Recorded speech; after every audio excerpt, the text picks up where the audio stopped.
See, communication will always continue. He is the Home Minister of the country. We have been able to take the state forward. Regarding the issues of corruption which people have been allegating against us, these are allegations. We have never tried to hide anything. By saying it's an A team or B team, by analyzing that we don't want to work together, or analyze it from the point of view that they don't want Conrad Sangma to come back. Hello and welcome to India Today NE. We are in Meghalaya and you can see the beautiful scenario, the background. We are at the CM's bungalow and with me today is Meghalaya CM Conrad Sangma. Welcome Mr. Sangma to India Today NE. Thank you, Kaushik. Thank you so much. So, how do you assess the performance of NPP, likely performance on 27th that the state is going to polls? We expect that we will do much better than what we did last time. So we expect our numbers to go up, and the rest of course depends on the people of the state. We have done whatever we could in the last 5 years as a government, in spite of large number of challenges that were there. But I think we have been able to really push things forward in many sectors, and I do hope that people will repose their faith in us and our numbers should go up. So, numbers should go up, you say. Why do you think the people of Meghalaya, my straight question, they should vote for you again? Number one, we have been able to provide a stable government in the last 5 years. I think that in itself has always been a big challenge when it comes to the state. And coalition governments normally have not lasted for 5 years. So the stability is one. Number two is the fact that there has been relatively a better law and order condition in the state compared to the previous 10 years that were there. And so for the overall peace and the kind of law and order situation, as I said, which is relatively better, this is a second point. And third, and a very important point, is that in almost every index and every developmental aspect, we have been able to take the state forward and perform much better than what had been done in the previous 10 years of any other government in the state. Now you are talking about law and order improvement and development, but your rivals say that the last 5 years have been things of corruption, nepotism, and massive deterioration in law and order. If you look at the numbers, it depends on what they are, where they're pointing towards. But in terms of all the factors, in terms of the insurgency that was there in the state, the incidents that took place, the kidnappings that took place, the extortions that took place, all of this, if you compare it, so that's why I said is relatively better. If you compare, it has gone down drastically. So in that index, things have really improved a lot, and that is overall peace. In the context of incidents happening, well, there are incidents that happen, and I'm sure that they're relating to those incidents. Incidents happen, and situations were complicated in the last 5 years. A lot of incidents did take place that were more on localized incidents, but it was not more of a law and order situation as a whole, in the sense that the insurgency aspect where things go out of control. So incidents happen. It happens in every state. It happens in every part of the country. But if you look at the overall, as I said, the aspect of things, keeping in mind all the aspects of law and order, there's been a drastic improvement in the overall law and order condition. Regarding the issues of corruption which people have been allegating against us, these are allegations. And it happens in every government. So the opposition's work is to bring out allegations, and they did. And we have been very clear and transparent about it, that we brought out different judiciary inquiries, we put up independent inquiries, and all those inquiries have come out with the reports. So we have never tried to hide anything. Please explain to me the relationship with BJP, because BJP had been your coalition partner for last 5 years, and day before yesterday, Amit Shah, he said that you are probably the most corrupt government in the country. Meghalaya is the most corrupt state. How do you react to that? Your own coalition partner today, and they were part of the government, and today they are saying that you are very corrupt. So number one, the relationship is very clear. We have been very clear from day one that when it comes to elections, we contest the elections on our own. So we try to go to the people with a particular ideology and a particular vision, and we appeal to the people to vote for the political party. And in circumstances where we are not able to get the numbers, we then have to work with like-minded parties. And that is what happened last time also. And that's what happens in most of the other states also where we contest. We never go for a pre-poll alliance. So that's something that has been our practice for a very long time. Regarding the elections and the statements being made, people do make statements during elections. I don't know on what basis the Honorable Home Minister has made those statements, but people do make statements, and that is fine. And but as I said, the facts are clear in front of the people. All the other statements being made by either the Home Minister or any other political party, we have been very transparent about all the aspects. These are allegations that were made against us, and we have come out transparently and openly for any kind of inquiry, and it has happened also, and those reports are there in public domain for people to see. And lastly, regarding the relationship that the BJP has said, as you said correctly, yes, they were with us in the last 5 years, and they worked with us, and they were very much part of the government with us. Not only BJP, other partners also, UDP, HSPDP, they're all leaving and they're all fighting independently. Why you couldn't maintain that coalition, hold it together, and go to the polls It's not about together? holding. No, we held the coalition. We held the coalition because the commitment was for 5 years to work together. We held the coalition. And of course, in the future also, if situation arises, we will see. But the political parties all decided unitedly that we will fight the elections on our own. The politics in the smaller states is different compared to the politics in larger states, where the alignment between the political parties can make a difference in the results and the winning and losing. Now, the politics in smaller states is more candidate centric, and hence, if a candidate does not contest from, say, party A, the candidate can shift to party B, and that would mean that if we do have an alliance among ourselves, then there could be winning candidates who would then go to, say, the opposition parties that were there.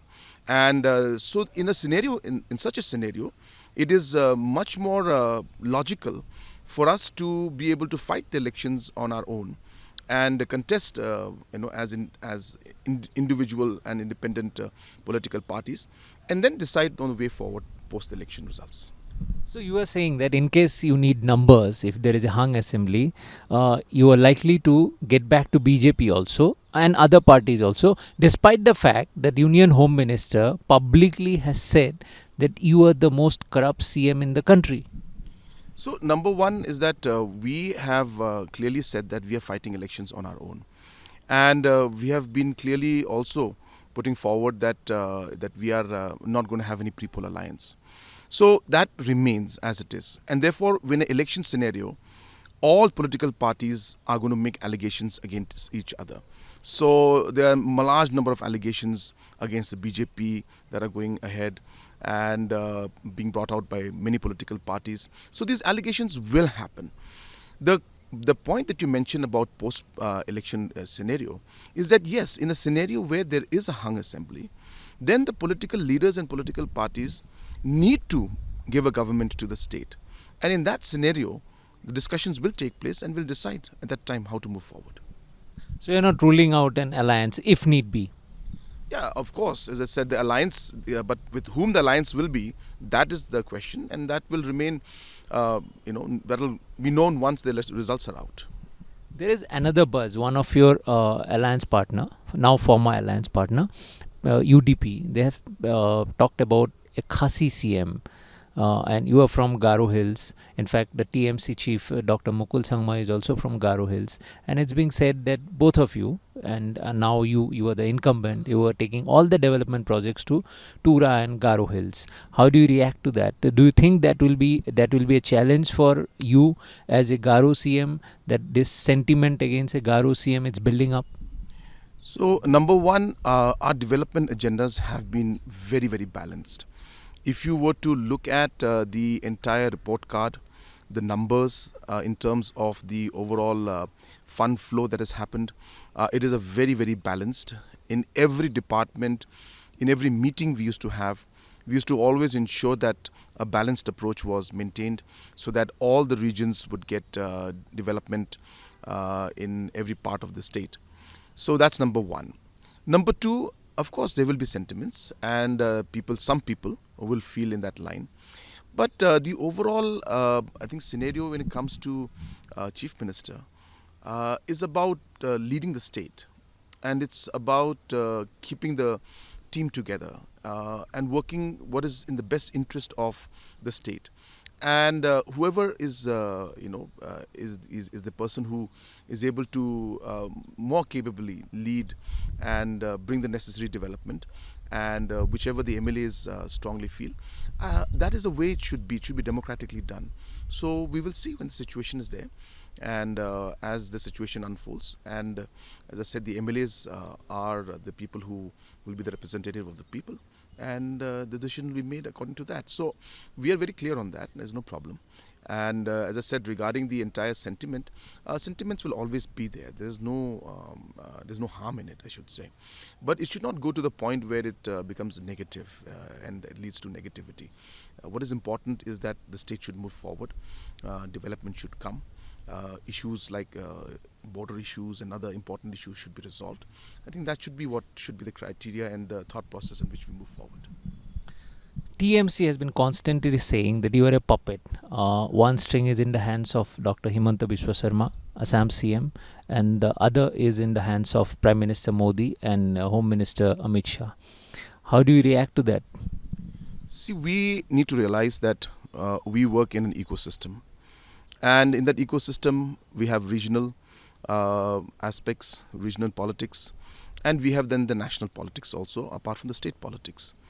Therefore, we need to work as a team, and working closely and having good relationships, and and trying to find ways in which we can develop the state and resolve issues as a team. If that is looked at as being a puppet, then I don't have any words to say. Because that will be just depending on how the person looks at it.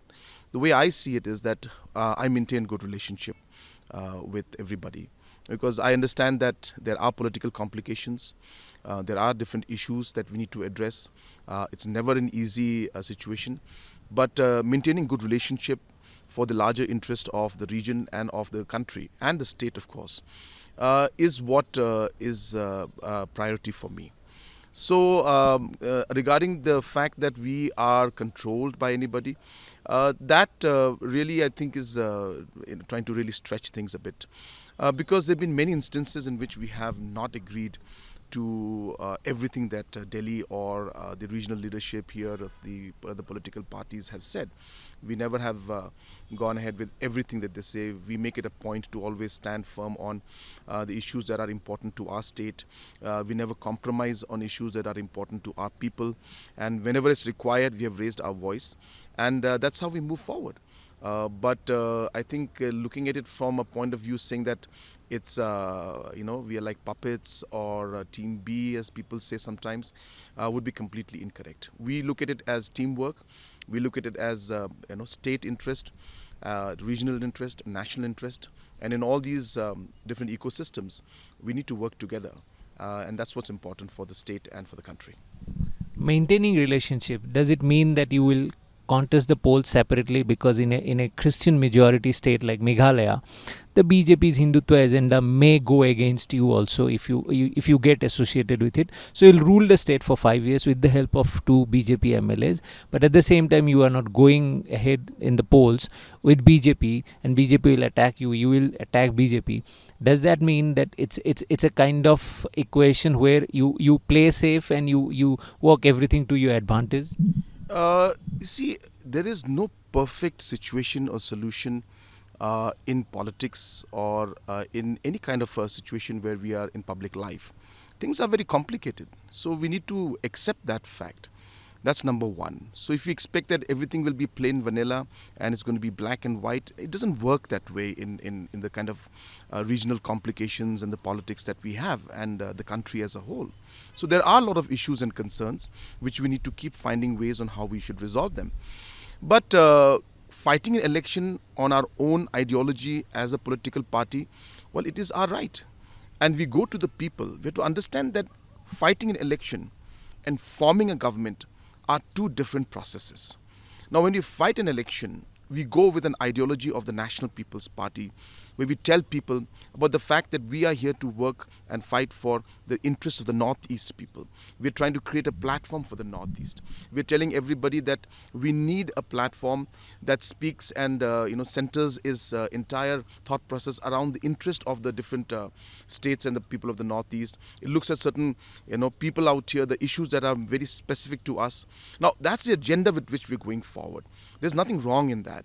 And if people then decide that they want to give a mandate to the NPP, well, then we move forward. But suppose we don't get that mandate, well, then we are in a situation where we need to then, as leaders, work out a political equation with other parties to then form a government and run the state. So these two processes need to be looked at separately. And we can't combine the two and start mixing up the analogy of these two aspects of politics and say that, well, this is what it is, and and how come the first part is and second part. So you need to look at it differently in the larger ecosystem of realizing that the overall politics in the state, in the region and the nation is very complex. There is also a theory that NPP is in a peculiar situation because it's the only kind of emerging pan-Northeast party. Now BJP has kind of decimated Congress in almost every state. Now here is Conrad Sangma, who will oppose CA, who will take a stand against Armed Forces Special Power Act. So for BJP, you are also a headache at times. And that's why probably there is this theory is gaining ground that BJP wants NPP as a partner, but may not want Conrad Sangma to continue, and that's why they are projecting the smaller parties, demanding Khasi CM and all those things, so that this voice which is emerging, which is trying to go to Manipur, Nagaland, Arunachal Pradesh, it doesn't expand and BJP doesn't get threatened by a regional force, because regional forces have actually troubled BJP, say in Bengal or in southern states. See, for us as a political party and for me as a political leader, the interest of my people and the interest of the region and the state is paramount. So obviously we are here to fight and to protect our people. And that is what drives us in the decisions that we take and the stand that we take. Now, while we do that, there is, as I said, a political ecosystem that is there. And national politics is playing in it. There's a state politics playing around it. There's regional politics playing around it. And it's not always that we see eye to eye. So there will be moments of tension. There will be moments of differences. But that's how things are. I mean, it happens even within the roof, or within a house also, that a husband and a wife, or two brothers or two sisters may not see eye to eye, and it's natural. In communities, we see that there are leaders who will not agree. So agreeing not to disagree, to agree to disagree, is fine. It's not. But the point is that how do we move forward in a situation where we don't agree with each other and find a solution where we can then take the state and the country and the region forward. And I think this dialogue is what is important, and here is where the understanding and the teamwork and the relationship between different leaders is important. There are a lot of situations where we will not agree together, but that's fine. We need to accept it.